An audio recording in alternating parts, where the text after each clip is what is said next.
Hey, today we're keeping it real simple. You saw the title, you saw the thumbnail, you know what's up. We're just talking about 10 games that are still really good 20 years later. Let's just get started off with number 10. Star Wars Jedi Knight 2 Jedi Outcast from 2002.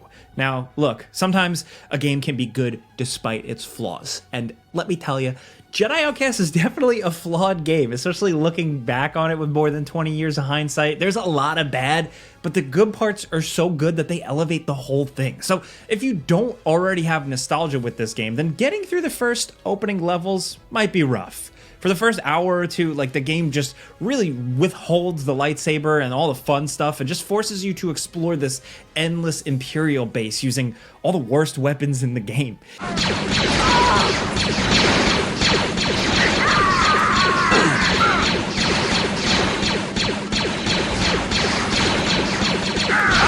You get a painfully slow pistol and the Stormtrooper gun, which is a little too movie accurate because you can't hit anything with it, so it's worthless. I used to be more forgiving about this part, but going back to it now, it's just a long slog of a section. And then when the game finally lets you cut loose with the lightsaber, that's when they throw you into the city level covered in snipers where you can't even use the thing that much. It's like the game is taunting us at this point. I just want to cut up dudes with a lightsaber, man. Is that too much to ask? Still, once you're past all that, the game gets exponentially better. You get some actual force powers, some decent guns, and they put you in some places where you can finally just let loose with that lightsaber, and it is still one of the most fun games of its era. The sequel, Jedi Academy, is kind enough to give you a lightsaber right at the start, which is a massive improvement, but that game kind of feels more of like an expansion pack in some ways. Lore-wise, I like a lot of it, it's pretty interesting, but Jedi Outcast just feels like it holds up way more overall. With Jedi Outcast, the lows are low, but the highs are just so much fun that just makes the game still great.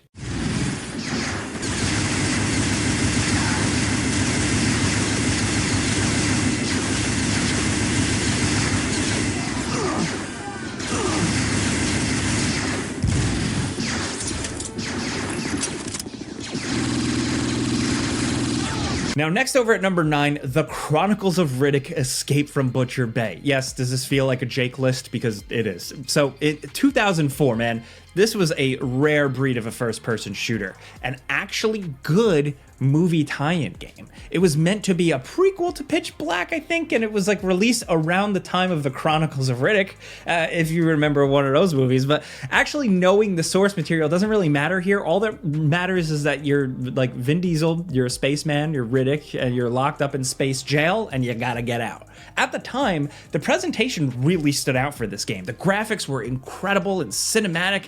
The way the game told its story was beyond what we were used to seeing in most games. The actual gameplay is almost like an immersive sim, but a little simplified for consoles. In this game's case, the simpler controls really worked in its favor. The game never gets bogged down or too tedious or too micromanagey. There's always forward momentum to everything you do as you work to escape. There are some side quests, some satisfying jailhouse melee combat, some shooting and sneaking. Ready to die, Riddick.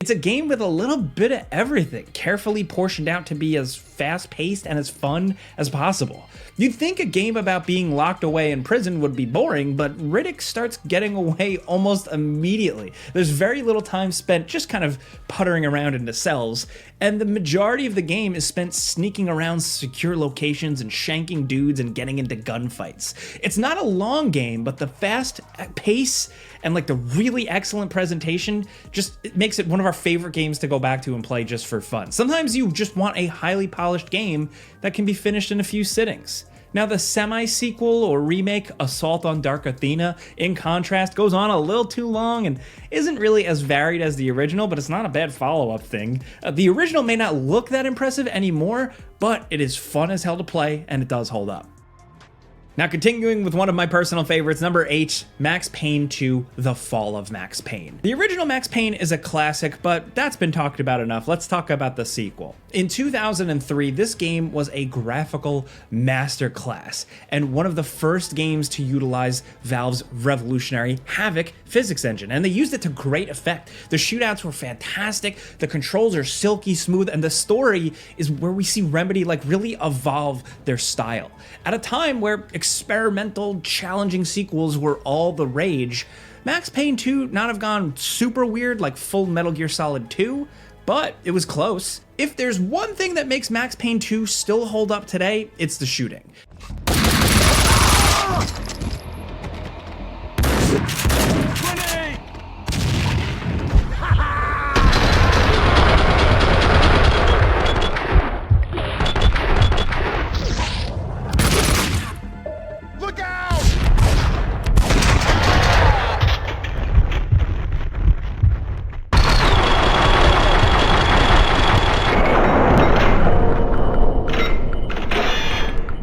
It still feels great. Like where the first game was kind of stiffer and clunkier, this game, he's way faster, way more reactive, way more movability here. The new bullet time mechanics make going into slow-mo more effective this time around, and watching his bullets tear through the environment and send guys flopping and spiraling through the air doesn't get old.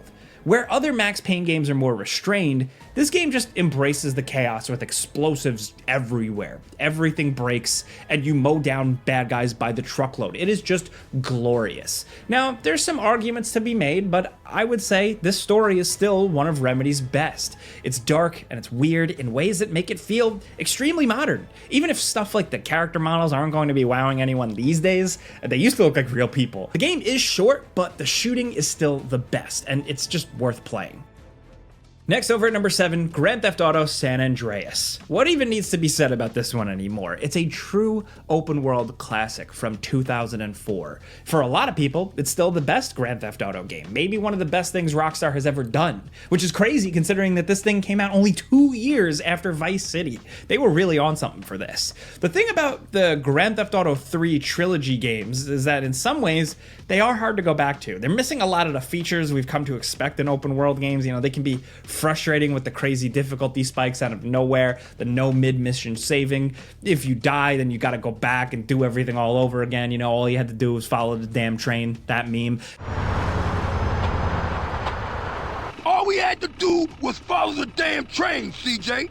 San Andreas has by far the best mission design of the trilogy, but there are still a few parts that slap you across the face out of nowhere with some confusing mechanics and weird fiddly controls that just make them miserable to play. If you've played, you know what I'm talking about. Stuff like the remote control plane mission or the airplane training stuff, or of course, like I said before, following the damn train. In situations like these, San Andreas was a little too ambitious for its own good, but that only slightly detracts from the overall package. For an open world crime game, it's still one of the best, even 20 years later. It's got some of the best, most memorable characters in the entire series, and the celebrity voice work is absolutely stellar across the board. I mean, they got Samuel L. Jackson to play the bad guy. It's perfect. The rags to riches story actually feels earned here with the length of the game, and it helps that not literally everyone you work with is a total bad guy for once. Yeah, they're all criminals, but there are some actually likable characters here. It's not high art, but it's got that excellent Rockstar writing and just vibe to it. The music as well. It's a legendary video game soundtrack. Now, if they would stop removing those tracks from re-releases, that would be nice. At least they can't patch my original PS2 copy. Yeah, I still got it. For someone going back to San Andreas after experiencing modern open world games, it's gonna feel jarring for you younger folks. You know, let's be honest, the game does look kind of ugly. Still looks better than that definitive edition re-release, but the crazy ambition of the game either way just puts it on a level above almost anything else. This is Rockstar Games at their most maximalist, and it's all the better for it. Next, over at number 6, Roller Coaster Tycoon 2. Now, this all-time classic is definitely showing its age, but it's somehow still one of the most satisfying management games out there. The first Roller Coaster Tycoon is great, you know, don't get it twisted, but the sequel is like the true greatest of all time. The game that even modern park builders struggle to emulate. It's the template. It's the ideal management game because It so perfectly captures something we've all dreamt about. I mean, what kid hasn't thought about like creating their own amusement park or had the idea about the craziest, most over-the-top roller coaster? It's a simple, but like such a perfect idea for a game. The actual park management stuff is in-depth, but not too technical that it stops being fun. For us, this is the part of the game that modern park builders kind of struggle to match. Sure, Planet Coaster looks about 1,000 times better than this game, but the actual game part of it isn't quite up to snuff. With the original Roller Coaster Tycoon 2, the park building and the actual management is fun to engage with. It's just like a well-rounded game.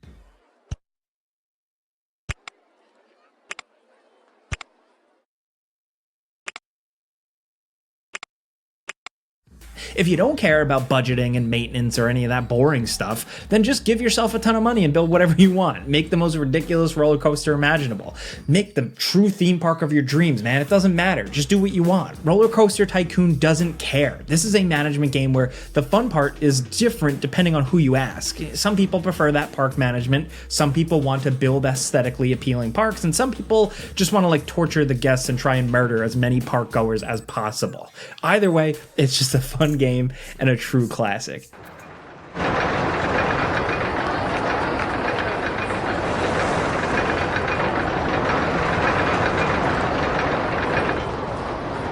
Next, over at number 5, Metroid Prime from 2002. Now, I know this one is kind of obvious, and it did get a re-release on Nintendo Switch, but I don't know, we just wanted a good excuse to talk about it. Metroid Prime shouldn't have worked. I mean, the idea of combining a Metroid game with a first-person shooter just sounded like a disaster waiting to happen, but they somehow made it work.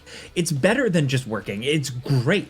It's one of the best games of the early 2000s. But what's so much more impressive is that its success has never really been replicated. Yeah, they came out with 2 sequels to somewhat diminishing returns, but other than that, and a smattering of some smaller style games, there's never really been anything quite like Metroid Prime.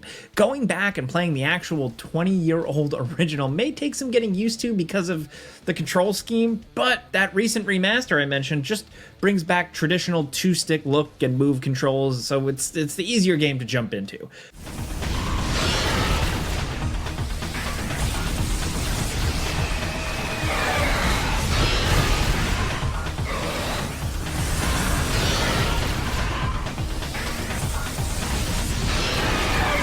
But I still think the original holds up, even if the remaster is undoubtedly the better game. What makes the original so remarkable, though, is how they managed to almost perfectly translate the side-scrolling Metroid games into first person. It doesn't feel like an FPS. It feels like a Metroid game, just from a new perspective. Exploration is still the focus here. The morph ball still works exactly how you'd expect it to. Almost all the essential Metroid abilities are here, and the game manages to add a few new tricks, like different visors and stuff that can see in the dark or let you scan things in the environment to gain lore or learn about enemies. And that scan visor stuff is great. It's where you get a lot of the story of the game, and it's so well done. You can either ignore it entirely or seek it out, and the game doesn't penalize you in any way. But on top of all that, the atmosphere is unmatched. The music, the environmental design, and the way things interact with your character really make you feel like you're part of that world. Simple stuff like, making it so rain hits your visor when you're looking up and rolls off the side of your gun. Samus's reflection in the visor occasionally just reminding you who you are. And of course, that sense of loneliness to this exploration. The music, the feeling, you just feel like you're on an uncharted planet. Metroid Prime is full of cool little moments and details like that. It was immersive on a level you rarely see in games from 2002.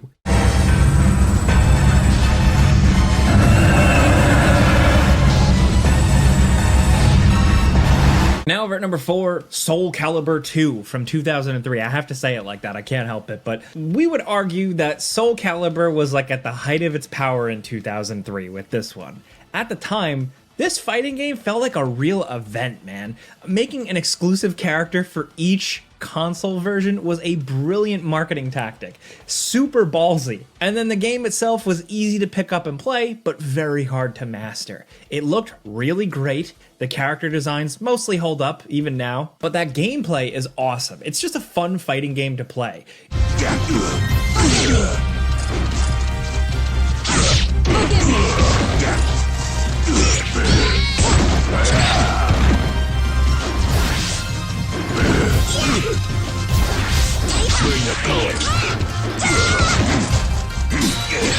It's not like the most expertly balanced thing, like at all, but it's refreshing playing one of these games without all like that unnecessary fluff bogging things down like comeback mechanics and breakable armor. It's just Soul Calibur weapon fighting at its best. There's a simple pleasure to Soul Calibur 2 that more complex fighting games are missing.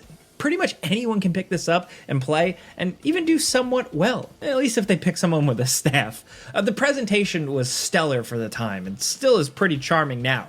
There's a ton of extra content to keep you busy. It's one of the earlier fighting game console ports to actually feel like it's worth the asking price because there was a lot here to keep you busy. These days that doesn't matter too much, but that's what made the game great back in the day. Now, all that really matters is the fighting. And in our opinion, at least, it holds up. You can argue that the 3D fighting game genre is pretty much dead. There's Tekken and that's about it left standing. So it's fun to go back and play a proper 3D fighter like this one. It's one of the all-time great party games. It's so easy to jump in and play. It's not the perfect fighting game. The competitive balance is out of whack, but as far as the fun fighting games go, they don't really get much better than this one, man.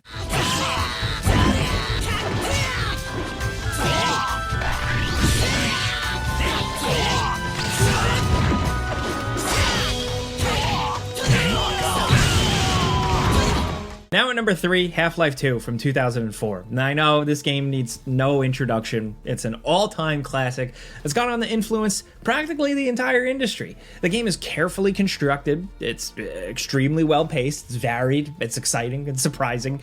It's one of the best FPS games of all time, and on the strength of the game design, it still holds up extremely well. Now the graphics aren't going to fool anyone now. This is a 2004 game, and yeah, it looks like one, unmodded, unaltered. The revolutionary facial animation tech that we saw then is nothing compared to what we're seeing in games now.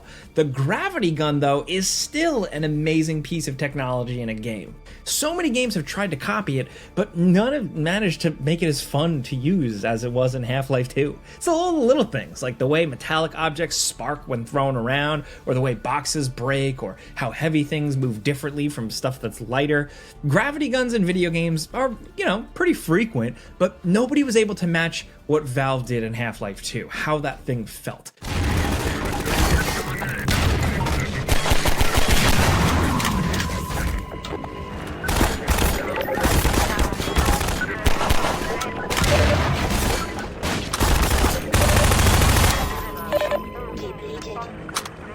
The only thing that got even close to that was, of course, the gravity glove in Half-Life Alyx. That actually might be better now that we think about it, but yeah. Yes, it doesn't have some of like the clever, weirder tricks of the original Half-Life, Half-Life 1, and it's not quite as fast-paced.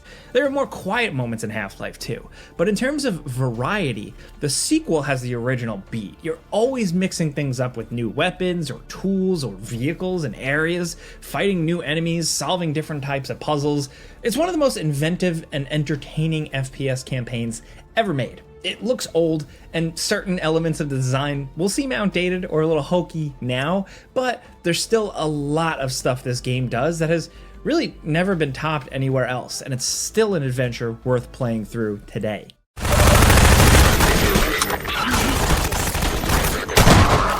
I was hoping we'd get a bit farther before they noticed us again. Now down at number 2, Jet Set Radio Future from 2002. This is another one of those rare games where if you squint at it, it looks like it could have come out last year. Not more than 20 years ago.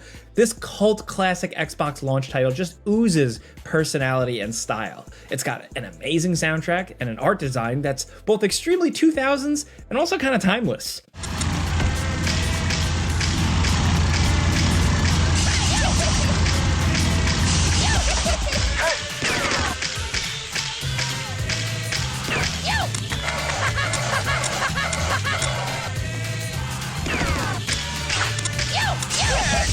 It's that beloved Sega style. All bright colors and simple but appealing character designs mixed with like fast-paced gameplay and really cool creative environmental design. It's a great game that's a lot of fun to play even now. Sure, mechanically it may not be like a complex thing or as complex as the original Jet Set radio, but for us, the more arcade style movement and the more fanciful over the top level design make up for the simplified tagging system. And speaking of tagging, that's the name of the game. You roller skate around Neo Tokyo, tagging everything in sight, feuding with rival gangs, and occasionally battling it out with the police. It's simple to play and doesn't have much depth compared to other extreme sports games. You know, the combo system is pretty basic compared to something like my GOAT, Tony Hawk, but that's not really the focus. It's more like an action platformer game, just that your means of getting around is with these cool future roller skates. It's a game that doesn't try to be much more than it is. It looks great, even now. It's fun to play, even now, and the soundtrack is incredible, even now.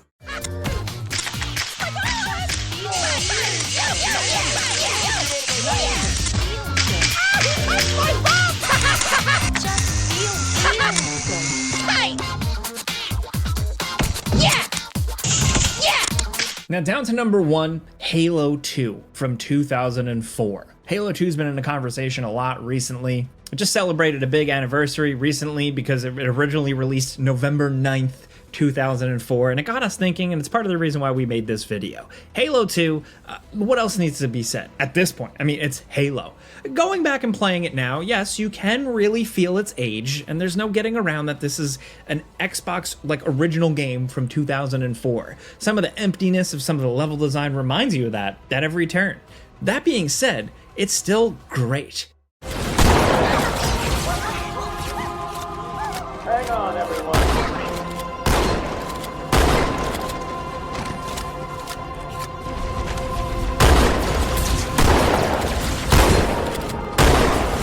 Halo 2 is such an unusual game, like a weird, beautiful miracle, because it's kind of incomplete. Bungie was only able to make a fraction of what they had planned, but it only goes to show just how talented, just how much they cooked back then, because Halo 2 managed to come out and still be amazing despite what reportedly was a pretty troubled development. The shooting, the dual wielding, the energy sword. On paper, Halo 2 didn't make that many changes to the formula, but the things they did change, well, it changed everything. The multiplayer was next level, and while the campaign ended on a cliffhanger, it was still a massive step up from the original Halo. Sure, the game is up there with San Andreas, where you'll never be fooled into thinking that this game is new, but at least with Halo 2, it got a solid remaster as part of the Halo collection. That collection took a while to get in good shape, but it is now.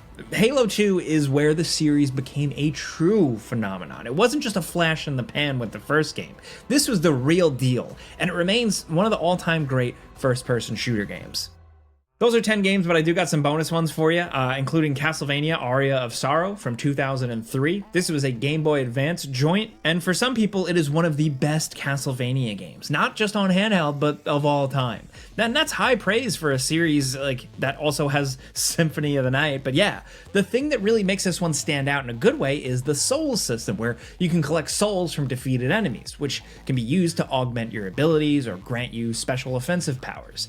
The graphics are clean and colorful, if not a little garish because of the Game Boy Advance's lack of a backlight. Games had to kind of up the contrast so you could actually see what was happening on screen, but still, the music was a standout even for a Castlevania game, and it's just an all-around excellent Metroidvania. This one holds up extremely well. Sure, it's obvious that this was originally on a handheld, but with modern games intentionally trying to invoke that chunky handheld look, it barely looks out of place in 2024. Also, one other bonus one, SSX 3 from 2003. There's not a lot to say about this one. We just wanted to get at least one extreme sports game on the list today, so why not SSX 3? It's one of the best and most purely entertaining extreme snowboard games of all time. It's just near perfect. Yes, it's incredibly of its era, from the art design to the music, but if you ask me, they're all positives. I mean, we're 20 years out. That means this sort of thing is going to get popular again. That's how it works, right? I'm getting off track here, but the main point is that SSX 3, and really all the SSX games, are awesome and will remain awesome. But hey, those are 10 or so games that are still good 20 years later. Obviously, this is up for a lot of debate, and there are so many games that we couldn't fit on this list, so we're definitely going to do more. Let us know in the comments what you guys think. We'd love to hear from you. If you like this video and you like just talking games with us every day and talking about some positive stuff sometimes, clicking the like button helps us out. Thank you. But As always, thanks for watching. We'll see you guys next time.